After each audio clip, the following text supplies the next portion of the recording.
আমার রুমের ওয়াশরুম ব্যবহার করতে মানা করেছিলাম, কিন্তু দেখলাম সে স্নান করে এসেছে। তার মুখে একটা অদ্ভুত হাসি ফুটে উঠল। যাই হোক, আমি যখন ঘুমিয়েছিলাম তখন আমার চুল অর্ধেক বাঁধা ছিল। সকালে যখন উঠি দেখি চুল খোলা এলোমেলো, তারপর বিছানার চাদর দেখে আমি হতবাক হয়ে গেলাম। আমার নাম সোনালি। আমি দেখতে খুব সুন্দরী। কয়েক বছর আগে সুভাষের সাথে আমার বিয়ে হয়েছিল। আমার স্বামী খুব ভালো মানুষ ছিলেন, তিনি সবকিছুতেই আমার সাথে একমত হতেন। একদিন আমার স্বামী একটি ১৬ বছরের ছেলেকে বাড়িতে নিয়ে আসলেন। তিনি বললেন, এই ছেলেটা অসহায়, ও আমাদের বাসায় কাজ করবে। আমার স্বামী খুব কৃপণ ছিলেন। ছেলেটি দেখতে খুব সুন্দর ছিল। আমি স্বামীকে জিজ্ঞাসা করলাম, এই ছেলেটি কোথা থেকে এসেছে? তিনি বললেন, সে আমার বন্ধুর বাড়িতে কয়েক মাস কাজ করেছে, কিন্তু এখন সে বিদেশে যাচ্ছে। আমার স্বামী বললেন, ছেলেটা আমাদের বাসায় দুবেলা খাবে এবং যা বলবে তাই করবে। আমি বললাম, আমাদের ঘরে তো থাকার রুম একটাই আছে। ছেলেটা কোথায় থাকবে? তিনি বললেন, চিন্তা করার দরকার নেই, ও ড্রয়িং রুমে থাকবে। আমি বললাম, ঠিক আছে। ছেলেটি খুব শান্ত ছিল। আমি প্রতিদিন ভোরে তাকে ডেকে দিতাম। সে চুপচাপ অনেক কাজ করত এবং সারা ঘর নিজেই পরিষ্কার করত। আমি তার জন্য নাস্তা তৈরি করে দিয়েছিলাম এবং সেও চুপচাপ খেয়েছিল। আমি জিজ্ঞাসা করলাম, তুমি কি কথা বলতে পারো? তিনি বললেন, জানি না। তারপর তিনি বললেন, আমি যখন চোখ খুললাম তখন আমি এতিমখানায় ছিলাম। আমার বয়স যখন ৫ বছর, তখন এক ব্যক্তি আমাকে এতিমখানা থেকে নিয়ে যায় এই বলে যে তার বাড়িতে কোনো সন্তান নেই এবং সে আমাকে ভালো স্কুলে ভর্তি করিয়ে বড় করবে। কিন্তু ৫ বছর বয়সেই সে আমাকে ঘরের কাজ করতে বাধ্য করল। আমি ছোট ছোট জিনিস আনা, বাসন ধোয়া, মেহমানদের সামনে থালাবাসন পরিবেশন করায় ব্যস্ত থাকতাম। আমার বাকি জীবনটা এভাবেই কাটছিল। যখন সেই বুড়ো মারা গেল, তার বউ আমাকে ঘর থেকে বের করে দেয়। তারপর থেকে আমি চাকর হিসেবে কাজ শুরু করলাম। কিন্তু যেই আমাকে নিয়োগ করল, আমাকে শুধু দুবেলা খাবারের বিনিময়ে রাখল। এর বেশি কেউ আমাকে কিছু দেয়নি। আমি দুবেলা খাবারের বিনিময়ে সব কাজ করি। তার গল্প শুনে খুব খারাপ লাগল। আমি মাথায় হাত বুলিয়ে বললাম, তুমি চিন্তা করো না, আমিও তোমাকে কিছু টাকা দেব। আসলে আমার স্বামীর বেতনও বেশ ভালো। তিনি বললেন, না, তিনি আমাকে দুবেলা খাবার দিচ্ছেন। এটাই আমার জন্য যথেষ্ট। আমার কোনো পরিবার নেই যার জন্য আমাকে চিন্তা করতে হবে এবং কেন আমাকে টাকা দিতে হবে। এজন্য আমি কৃতজ্ঞ। তার কথায় আমার হৃদয় ভারী হয়ে উঠল। আমি জানতাম না যে এই সহানুভূতি আমাকে অনেক মূল্য দিতে হবে। আমার স্বামীর কাজের সময়সূচি এমন ছিল যে তাকে প্রায়ই অন্য শহরে থাকতে হতো। কোম্পানির বস তাকে মাসে একবার অন্য শহরে ৩-৪ দিনের জন্য পাঠাতেন। সেই দিনগুলোতে আমি একাই থাকতাম। আমার বিয়ের ৬ বছর হয়ে গেলেও আমাদের কোনো সন্তান হয়নি। ভাবলাম, এতিম ছেলে মেয়েদের সঙ্গে ভালো ব্যবহার করলে ঈশ্বর আমাকে একটি সন্তান দান করবেন। একদিন আমার স্বামী যখন অন্য শহরে ছিল, আমি রান্নাঘরে ময়দা মাখাচ্ছিলাম এবং স্কার্ফ ছাড়াই রান্নাঘরে ঢুকে পড়েছিলাম। আমি শুধু বাড়ির কাজ করছিলাম, কিন্তু বুঝতে পারিনি যে ১৬ বছরের একটি ছেলের চোখে এমন ইচ্ছা থাকতে পারে। আমি যখন দোপাট্টা ছাড়াই ময়দা মাখাচ্ছিলাম, তখন সে সিঙ্কের কাছে দাঁড়িয়ে বাসন ধোয়ার অজুহাতে তাকিয়েছিল। আমি আমার কাজে ডুবেছিলাম। এমন সময় হঠাৎ মনে হলো আমার সত্তাকে কেউ যেন আক্রমণ করছে। ছেলেটি কখনো আমার মুখের দিকে তাকাচ্ছিল, আবার কখনো আমার শরীরের দিকে এমন দৃষ্টিতে তাকাচ্ছিল যা আমাকে অস্বস্তিতে ফেলে দিল। তাই আমি ভয় পেয়ে গেলাম। সাথে সাথে রান্নাঘরের দরজায় ঝুলানো স্কার্ফটা নিজের চারপাশে জড়িয়ে নিলাম।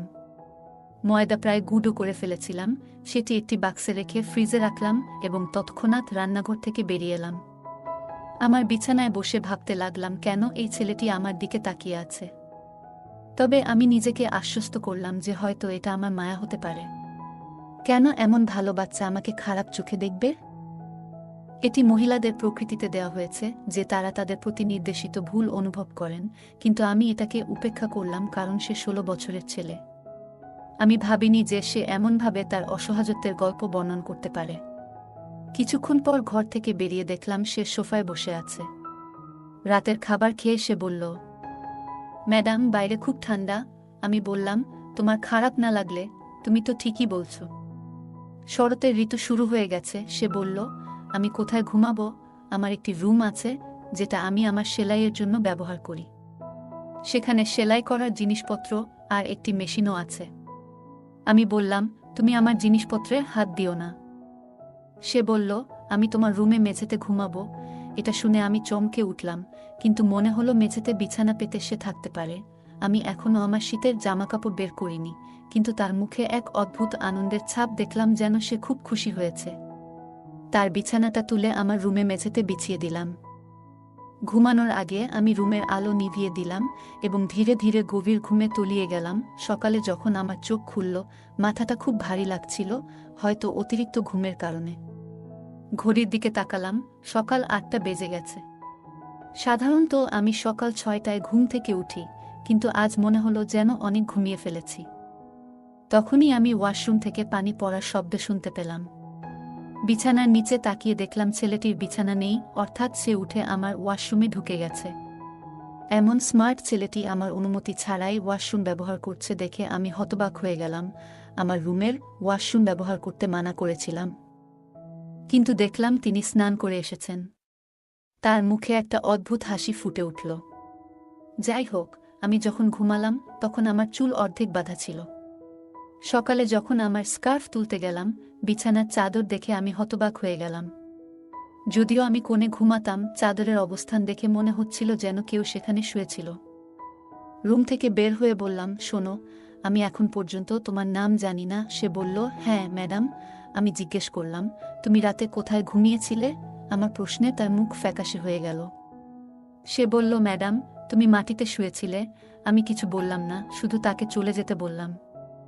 তারপর আমি তাকে আবার ডাকলাম এবং বললাম, শোনো ছেলে, আমার ওয়াশরুম ব্যবহার করবে না। সে বলল, ম্যাডাম, আমার নাম বাবু। এতিমখানার লোকেরা এই নাম দিয়েছে। সে চলে গেল, আর আমি বিছানা থেকে উঠে কোমরে এক অদ্ভুত ব্যথা অনুভব করলাম। অলস বোধ হচ্ছিল এবং বিছানা থেকে উঠতে ইচ্ছে হচ্ছিল না। আমি চা বানাতে জানি, কিন্তু বাবুকে বললাম, আমার জন্য 1 কাপ চা তৈরি করো। সে বলল, হ্যাঁ ম্যাডাম, এবং সাথে সাথে আমার রুমের দরজা খুলে দিল। আমি বললাম, আজ আমি ভালো বোধ করছি না। সে আমাকে দেখে বলল, হ্যাঁ, এমন কাজই হয়। আমি ভাবতে লাগলাম, আমি কি ধরনের কাজ করেছি। আমার স্বামী অন্য শহরে যাওয়াতে মনটা খুব অদ্ভুত লাগছিল। বিকেলে যখন আমি ফোন করলাম, সে বলল, সোনালি, তোমার কি হয়েছে? তোমার শরীর ভালো লাগছে না? আমি বললাম, না, কাজ চলছে। সে বলল, আমি মিটিংয়ে আছি, পরে ফোন করব। তার কথায় আমার মন আরও ভারী হয়ে গেল। এটি একটি কাকতালীয় এবং মোহ ছিল। আমরা একে অপরের সুর থেকে জানতাম যে আমাদের সামনের লোকটি বিরক্ত কিনা। আমি একটি দীর্ঘ নিঃশ্বাস নিয়ে আমার স্বামীকে বললাম, কিছু না, গতকাল থেকে আমি অনুভব করছি একটু ভারী, আমার শরীর ভারী লাগছে। আমি খুব ক্লান্ত বোধ করছিলাম। আমার ভৃত্য আমার সামনে দাঁড়িয়ে বড় বড় চোখ করে আমার দিকে তাকিয়েছিল। তার চোখে এক অদ্ভুত তপস্যা ছিল, যা তার অস্তিত্বকে সমর্থন করছে বলে মনে হচ্ছিল। খালাম্মা আর বউয়ের ব্যাপার ছিল, তাই ওখান থেকে উঠে ওর রুমে চলে গেলাম। ওর মিটিং জরুরি ছিল। কিছুক্ষণ পর আমি কলটা বন্ধ করে দিয়ে আবার বসলাম। তখন দরজাটা খুলে গেল এবং দরজায় দাঁড়িয়ে থাকা চাকর বলল, কি হয়েছে? আপনি কি কিছু চান? আমি চোখ বন্ধ করে মাথা নেড়ে বললাম, না, আমি কিছুক্ষণ বিশ্রাম নিতে চাই।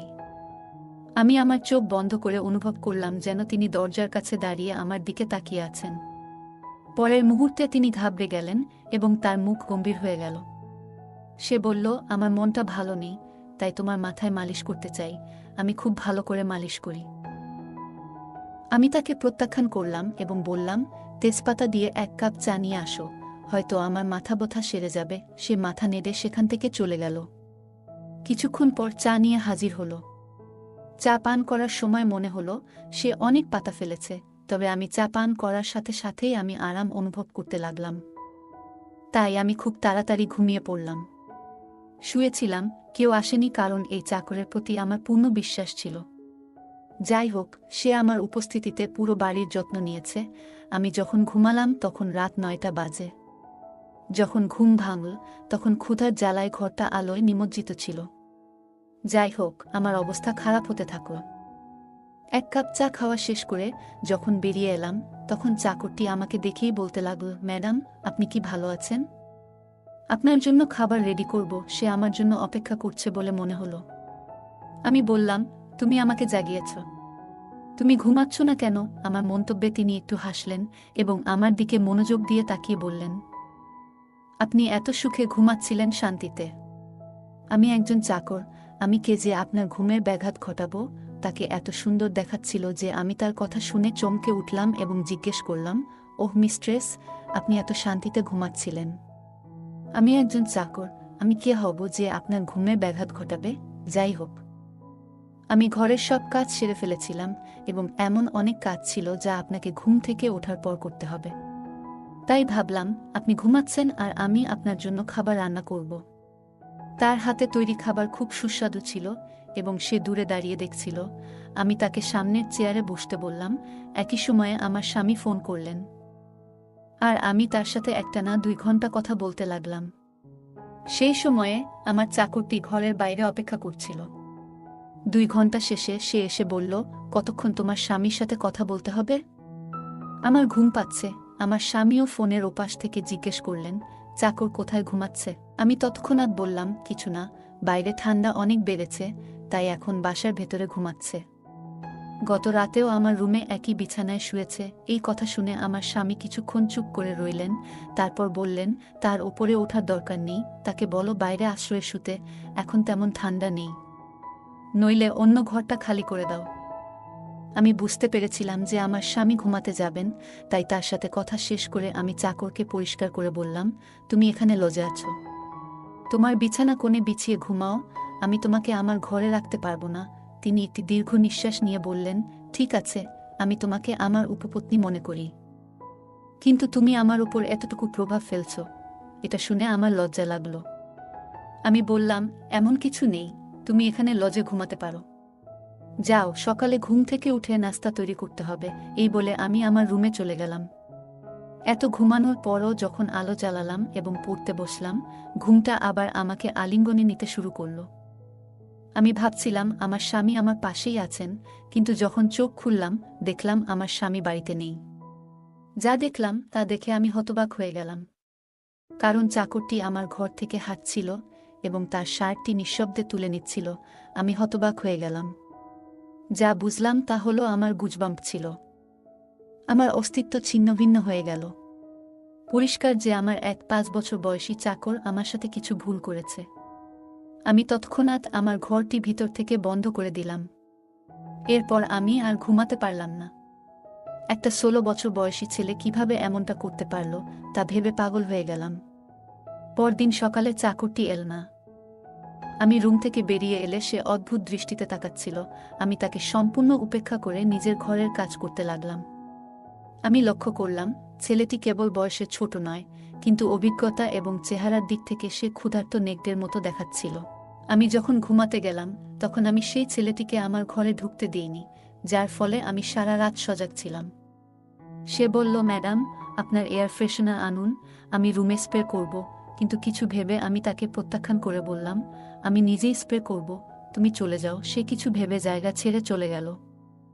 কিন্তু সেই রাতে আমি রুমে এয়ার ফ্রেশনার ছিটাইনি, যদিও এটি আমার প্রতিদিনের অভ্যাস ছিল। আমার স্বামীও সেই রাতে অন্য শহরে ছিল। কিছুক্ষণ পর রুমের দরজা খুলল আর চাকর আমাকে ডাকতে লাগল, তুমি কি ঘুমাচ্ছ? তোমার বাবু তোমার সাথে রাত কাটাতে এসেছে। সে আমার পুরো সত্তায় নিজেকে দেখাতে শুরু করল। ঠিক সেই মুহূর্তে দরজাটা ধাক্কা দিয়ে খুলে গেল এবং আমার স্বামী সেখানে ঢুকলেন, কিন্তু চাকর তার জামাটা খুলে ফেলেছিল। হঠাৎ মনিবকে সামনে দেখে সে ঘাবড়ে গেল। আমিও সাথে সাথে উঠে বসলাম। আমার স্বামী আমাকে আর চাকরকে দেখে আঁতকে উঠল। আমি তখনই আমার স্বামীকে বললাম, আমি সেই সব নারীদের মধ্যে একজন নই যারা সঠিক সময় না পাওয়ার পরের মুহূর্তে ঘরে ঢুকে চাকরকে জড়িয়ে ধরবে। আমার স্বামী ওকে চড় মারতে লাগলেন আর বলতে লাগলেন, থালায় তুমি খাও, আমি তোকে ঘরে এনেছি তোর উপকারে, কিন্তু তুই আমার ঘরেই এসব শুরু করলি। তিনি প্রথমে অস্বীকার করতে থাকলেন, কিন্তু যখন আমার স্বামীর ভারী চাপ তার উপর পড়ল তখন তিনি কাঁদতে শুরু করলেন এবং যা বললেন তা আমাদের কল্পনাতেও ছিল না। তিনি বললেন, আমি এতিম, যে আমাকে তার বাড়িতে নিয়ে গিয়েছিল সে আমাকে চাকর বানিয়েছিল, কিন্তু সে আমার সাথে অন্যায় করত। সে আমার শরীরকে অনুচিতভাবে স্পর্শ করত, আমার আবেগ নিয়ে খেলা করত।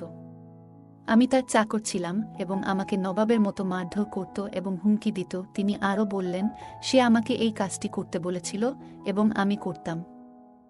সম্ভবত এই কারণেই আমি সময়ের আগেই যুবক হয়ে গিয়েছিলাম। আমার ভিতরে নিসওয়ানির প্রতি আকর্ষণ বাড়তে থাকে। ওস্তাদ আমার সাথে প্রতিটি নোংরা কাজ করেছে যা একজন পুরুষের মধ্যে ঘটে। অতঃপর যখন আমি সন্তুষ্ট হলাম, তখন তারা আমাকে বাড়ি থেকে বের করে দিল। আমি যখন আপনার বাড়িতে এলাম, তখন আমি ধৈর্য ধরতে পারতাম না এবং তখন আমি এয়ার ফ্রেশনারের ওষুধ মেশাতাম। সুগন্ধ পেয়ে আপনি যখন ঘুমিয়ে পড়তেন, তখন আমি রুমে আসতাম, ততক্ষণে সেই সুগন্ধ কমে যেত। মিস্ট্রেসের সাথে আমার শরীরের খিদে মেটানোর পর আমার শরীরে খুব ভালো লাগত। তিনি কাঁদছিলেন এবং আমার স্বামীর কাছে ক্ষমা চেয়েছিলেন। যখন আমি তার উপর অত্যন্ত রাগান্বিত এবং অনুতপ্ত বোধ করছিলাম, তখনই আমার স্বামী তাকে বাড়ি ছেড়ে চলে যেতে বললেন, কিন্তু তিনি কান্নাকাটি করতে লাগলেন। আমি মাঝরাতে কোথায় যাব? দয়া করে আমাকে ক্ষমা করুন। আমি এরকম কিছু আর কখনো করব না। আমার স্বামী তখন বললেন, এমন একজনকে এখানে রাখা ঠিক নয়। ছেলেটির এই অবস্থার পেছনে প্রথম দায় ছিল তার মালিকের, যিনি তাকে এতিমখানা থেকে নিয়ে এসেছিলেন। যদি একটু তদন্ত করা হতো তবে হয়তো শিশুটি এতিমখানাতেই নিরাপদ ছিল। সেদিন রাতে ছেলেটিকে গেটের কাছে রেখে দিলাম এবং পরদিন সকালে তাকে পুলিশে সোপর্দ করলাম। তাকে কারাগারে রাখা হলো যাতে তার শারীরিক প্রশিক্ষণ ও স্বাস্থ্যের উন্নতি হয় এবং ভবিষ্যতে সে একজন ভালো মানুষ হতে পারে। যাই হোক, আমি কখনোই আমার স্বামীকে জানাইনি কতবার ছেলেটি আমার সাথে যৌন মিলন করেছে। তিনি আমাকে অনেক সমর্থন করেছিলেন। আমাদের মধ্যে প্রেম ছিল, কিন্তু আমি বিব্রত ছিলাম। আমার স্বামী বলেছিলেন, এটি তোমার দোষ নয়, আমারই উচিত ছিল ভালোভাবে তদন্ত করে চাকরকে নিয়ে আসা। যদি আমি তাকে এখানে না আনতাম তাহলে এই সব ঘটত না। যাই হোক না কেন, যা হয়েছে তা হয়েছে। আমি এখন থেকে খুব সতর্ক থাকব এবং কাউকে জানতে দেব না। গল্পটা কেমন লাগলো জানাতে ভুলবে না।